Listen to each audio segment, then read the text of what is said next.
Hello and welcome to Inside the Avatar Studio. Inside the Avatar Studio brings together innovative leaders from the virtual technology frontier to discuss their perceptions, perspectives, and predictions of what being virtual means in today's society. I'm your host, Kevin Feenan, and with me today is Beverly McCarter. Beverly, also known as Bev Landers in Second Life. Bev's passion is to change the world, specifically concerning how we learn via virtual environments. This involves the way in which we design virtual learning environments with wicked problems in mind. Her work focuses on how complexity thrives on creativity born from the collaboration of diverse perspectives, while realizing that this same diversity can cause wars and collapse. Beverly, thank you very much for being on the program. My pleasure. Thank you for having me. Cool. We were talking a little bit before the camera started rolling here in terms of some of the stuff that you've been working on is things that I was working on as part of my own dissertation type work. Unfortunately, never quite got completed. So I've got tons and tons and tons of questions around a lot of this stuff, and of course, I don't quite know where even to begin. So it's probably the perfect topic to be going through a chaotic system and not having a really fixed plan on how to go about this. But where I think I'd like to start is with trying to wrap my head around this idea of, what exactly a wicked problem is, from the standpoint of, when we're talking about trying to learn from wicked problems, from what I've been reading over the last week or so, what I'm finding is that the definition of a wicked problem is simply one that cannot really necessarily be defined properly, and one in which we can't necessarily learn from either. It's a pass-fail type thing. Well, yes and no. You're right. The definition of a wicked problem is as complex systems are as well. But I do have a general definition that I like very much. And, of course, we can talk about some examples so people understand it a little better when you talk about that, too. But the best definition I have found is one by Richard Knowles. He wrote the book, The Leadership Dance. He says that a wicked problem describes a problem that's difficult or impossible to solve because of its incomplete, its contradictory, and changing dynamics that are often difficult to recognize. Moreover, because the complex interdependencies within the system, the effort to solve one aspect of a wicked problem may reveal or create another problem. And sometimes part of trying to solve a wicked problem involves the very same people who are creating it. And it's also important to remember, of course, that wicked problems always occur in the context of human systems, reflecting that diversity of perspectives, paradigms, or views of reality of the various individuals that are involved. And, of course, that also brings with it unpredictability. But that's one of the best definitions I've found for what a wicked problem is. And, of course, examples can be anything where humans have their hands in, like economic, environmental, or political issues, for instance, climate change, healthcare, pandemics, drug trafficking, terrorism, nuclear weapons, nuclear energy, knowledge management, and even business strategy. All of these can have wicked problem aspects to them. Right. So when we start talking about these things, where if I then may, I guess, sort of extend this a little bit. So essentially, we're not saying that they necessarily can't be solved. It's just that the parameters for solving them are constantly changing and evolving. Well, they're moving. Absolutely. They're not fixed there because, think in terms of emergence. You've got a lot of people involved, and that's the heart, of course, of a wicked problem.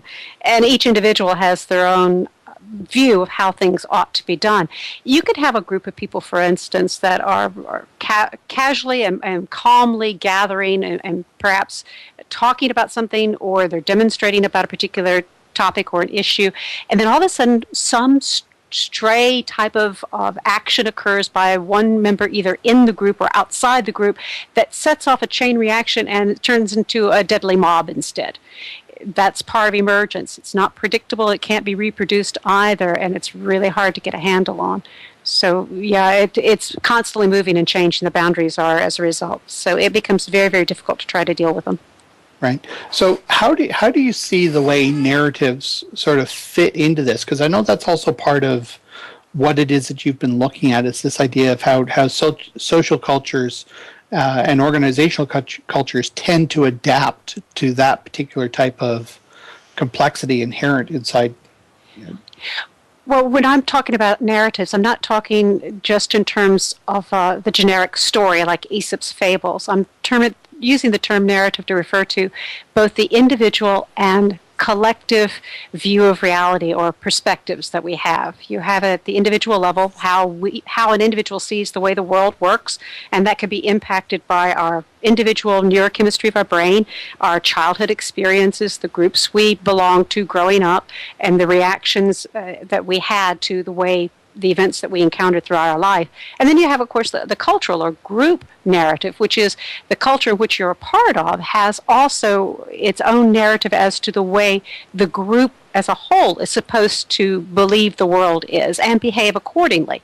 And then you have, of course, differences within those as to how much an individual abides by that cultural belief or does not abide by it. And that's what I look at. I look at views of reality and perspectives and how to engage that in virtual simulations in order to move people forward to be more collaborative and creative and less in conflict. Because when you have that much diversity together, you often can get conflict if it's not handled correctly. You can, but that's, to a certain extent, that's part of life, is in terms of how to handle that type of pressure, stress. Absolutely. It's interesting too because the stress can be, yes, it can be, of course, a lot what we term stress in the world today as, fast moving, fast paced, got a lot you've got to get done. But stress can also come from fear. For instance, in today's world, there's an awful lot of fear going on globally because we have basically a meltdown in Europe going on. We don't know what's going to happen here as well. We're seeing a lot of issues here. Iran, it looks like it's heading closer to nuclear production, et cetera, et cetera. All of that brings a lot of uncertainty into our lives. We don't know where we're going to be in 6 months. We may not even know where we're going to be in 12 hours. That type of uncertainty gets back to the basic human fear of death. And that fear of death makes us want to put down as many controls as possible in order to feel safe. When you do that, you're less willing to accept somebody else's perspective or view of reality because it threatens your own and it brings back that uncertainty. And that's when you get extremism, and that's when you get people punching each other's lights out as a result and getting into fisticuffs as well as arguments that become very heated and aren't productive. And that can cause an awful lot of stress. So how do you find these virtual environments tend to help? Let me backtrack a little bit, because to a certain extent, when I'm referring to stress, I'm not just referring to stress on the individual, but I'm also referring to stress on systems and equilibriums in terms of how cultures and individuals and how they form an equilibrium, and then stressors that sort of, from various different aspects will push or pull that in a particular direction. How do you feel that the virtual environment, the way we have it based on the tools we have now, sort of help mitigate the non-acceptance of certain potential solution avenues to some of these wicked problems? Well, that of course depends entirely on how the design of the simulation is affected. Virtual environments have a tremendous power to let you take on literally a perspective of someone else, of another culture, another individual, to really feel it from a first-person perspective as opposed to an outsider looking in. That's life-changing. We know that you can have less conflict, greater creativity, greater collaboration because of the wealth of diversity if you're not threatened by that same diversity.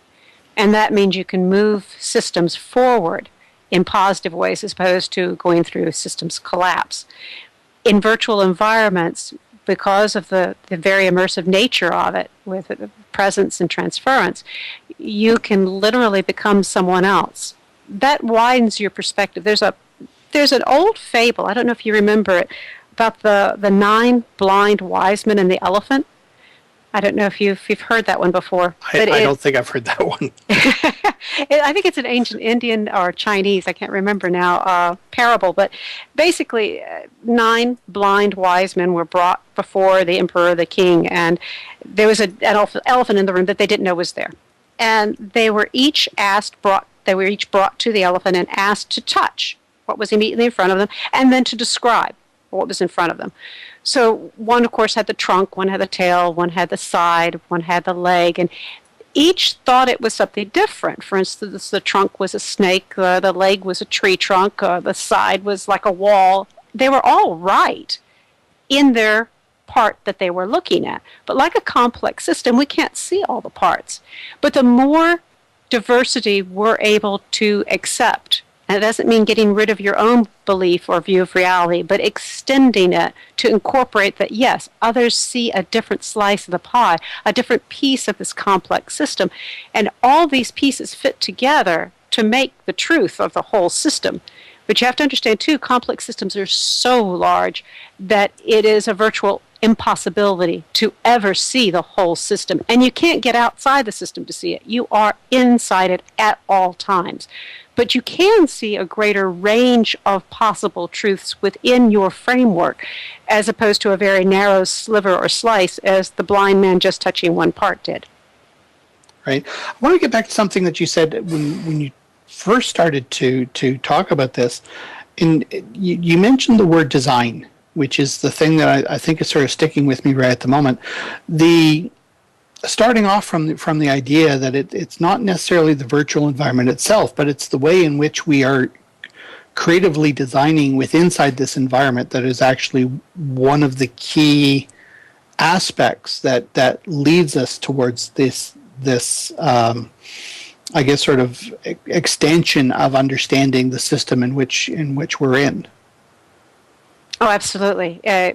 That's one of the things I like about Second Life, because it is content created driven, as opposed to having an outside organization script it and define it for you. It's an ever-evolving system itself, and that leads to an awful lot of creativity, and it's one of the great jewels of Second Life is that ability. You have to have that diversity and the creativity going on. And virtual environments that allow emergence to occur, are designed to allow emergence to occur, benefit tremendously from it. For instance, there are three core elements of human dynamics that virtual environments can facilitate tremendously, and that's, of course, identity, and this includes the avatar. A lot of people forget how powerful the avatar is. The avatar we choose is not just a reflection of what's in our head, but it can also have a feedback loop and impact us psychologically, behaviorally, emotionally as well. Another aspect is, of course, the relationships we develop, our understanding of, quote, the other. We define ourselves not only by the groups that we join, but also by who we are not, the other. Then there's also, of course, the narrative structures, the third part, those views of reality and how we share that information. All of those type of dynamics need to go into the designs of the simulations of the virtual environments in order to maximize this emergence within a complex system, and therefore maximize creativity and innovation and the collaboration that can occur from all of that. Right. What about the social dynamic, though? Because, I mean, quite often when we... Well, that's the relationships. Well, sort of. I think I want to go a little bit beyond that. I mean, some of the folks that we've talked to in the past have talked about Second Life and the social aspect. Oh shoot! Of course, the term I'm looking for is now just completely blown out of my head. But I mean, in terms of the way that we connect with one another socially here, I mean, this whole idea of the environment and the social network sort of being one and the same, and it almost sounds as if the way you're looking at this is that it needs to sort of be looked at as two separate and distinct components that each have their own part to play within this. Well, that could get back to what's referred to as a chaotic system. And yes, you want the unscripted environment. And that's the social networking and the relationships, because that's where the greatest innovation and creativity occurs. But you also need to have some sort of boundaries defined to operate in so you can get a foothold to move forward. That does not mean a heavy hierarchical structure or scripting going on, but a general idea of what's your game plan, what you want to do. So you have to have a subsystem developed within the major system in order to maximize your creativity and collaboration within the environment. So you're looking at a chaotic environment with that.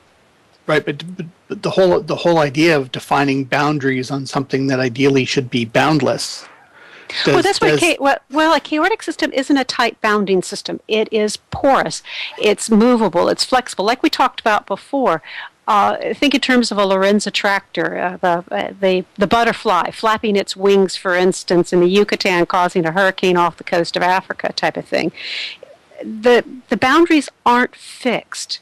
The boundaries are flexible and movable, and they adjust as the system adjusts and the people within that system change direction based on the information coming from the environment. You may have an idea, okay, this is what I want to do, and this is what we want to build, or this is the goal we want to achieve. But things change out there. The environment changes, and that means you have to change your game plan and your goals too, or in what you want to do with your life, or what you want to do for your company, or what you want to do in your endeavors. So you have to have a general idea of what you want to do, but you have to be flexible and adaptable because the environment's not fixed. It is moving constantly. It's very dynamic, and you have to be dynamic too. Right. One of the things that I think is kind of interesting about this is, quite often I look at a lot of these particular types of chaotic systems from a couple of different perspectives. One is this idea that was proposed by Russ Marion, which talks about chaotic systems can lead to order in terms of the way things tend to line up over time. And I think to a certain extent, when we're talking about these particular environments here, you can get to a point where a particular group of individuals who are working on a particular problem reach and I apologize for the words I'm about to use here, but they're the only words that I can think of that fit. And I'm quite sure somebody's going to whack me up the head for this later. Once you start working on a problem, eventually the social grouping that's working on that particular problem reaches a state of minimum entropy in terms of being comfortable with where it is that they've arrived at, and then are unwilling to go beyond their comfort zone once they've hit that minimum energy level.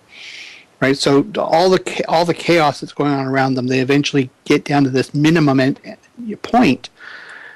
And then it stops. It's sort of we get to a point where, as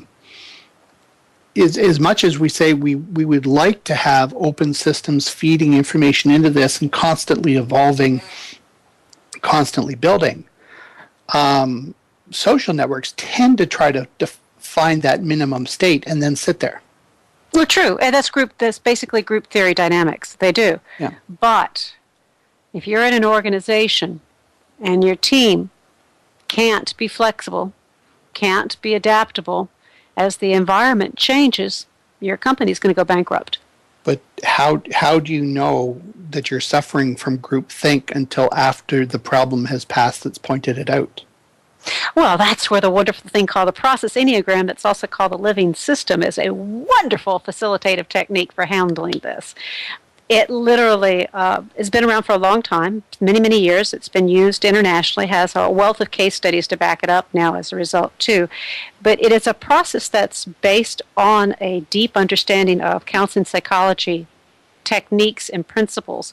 And counseling psychology is all about helping people move through transformational change and groups to move through transformational change. People do. They want to get into a stasis. They want to get into a steady state, and they will sit down and not move once that's reached. But to do that means death in today's world. In the 21st century, you can't afford to do that. You just take a look at Kodak. Kodak was not flexible and adaptable and went bankrupt as a result. So it's the way to do that is through conversation, through talking, through laying out ground rules with the group that allows new ideas to be spoken in a safe environment. And that's the same thing with designing these virtual environments as well. You have to design them to be safe. You can't allow people to be shut down because they say something that seems off kilter, may seem like it's out of left field, it doesn't agree necessarily with your particular view of reality or your perspective. You have to be respectful of all voices. That doesn't mean necessarily you follow all voices, but you have to be respectful of letting it be heard. This also can lead to people being happy and getting group buy-in because they have felt they've been heard. You get passive-aggressive people that will stymie an operation, they'll backtrack, they won't move forward, they won't help, they won't cooperate if they feel they've not been heard. So again, it's very important. You've all been to meetings where somebody had a wild harebrained scheme about how things ought to be done, and they piped up, and somebody moaned and groaned in the back and said, "Oh, God, where did you come up with that idea?" And then, of course, the person suddenly sat down, embarrassed, red-faced, and felt basically chastised and dug in their heels and said, "Okay, I won't share anymore, I won't talk anymore, and I'm not going to help anymore either." So this all gets back to group dynamics and how best to facilitate people being able to talk, to share, and to work together. And virtual environments are key for that as well.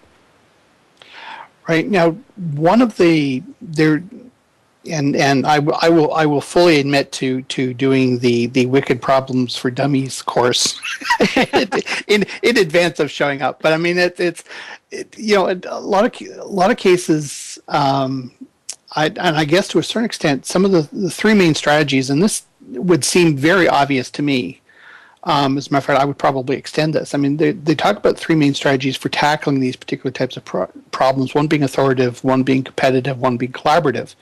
And you've described the collaborative aspect, but sometimes you get into situations where that authoritative perspective is really what is required in order to get by a particular hurdle, right? It's absolutely. Quite often, sometimes having a dictator is the right thing to be doing, as much as we don't care to admit it. So how does that play when you try to strip down these particular types of things into the hands of a few, or where I think more to the point of what I'm sort of trying to get at is, especially in organizations that are very hierarchical driven, such as governments, military, these particular types of things, where it's the social environment is not designed really to be collaborative. It's designed to be authoritative. Right? How does that help or hinder in terms of trying to get by some of these challenges? Because quite often, those that know how to lead aren't necessarily those that are best in solving the problem. Sure. They're two very different skill sets. Absolutely. And this gets back to there is never a silver bullet. There is never one tool to fix all problems. You have to come to the table with a toolbox full of different ways of interacting and facilitating, depending on what the circumstance requires at the moment. If I only had a hammer and I tried to fix a plumbing issue, I'd be in a big problem. So this is the same with dealing with wicked problems and complex situations and simulations as well. You've got to have a lot of different tools at your disposal to handle, and different ways of interacting. So yeah, there are times when you've got to have somebody who can take charge and say, we have to do this now. We've got to move this way. Things are critical. There's a fire in the building, and I got to get you all out. So absolutely. Then there are other times when you're problem solving, you're wanting to basically generate a lot of different ideas, and you don't want an authoritative type of this is the way we're going to do it, because you're trying to generate ideas in a safe environment. And that's where it becomes much more of an emergent type of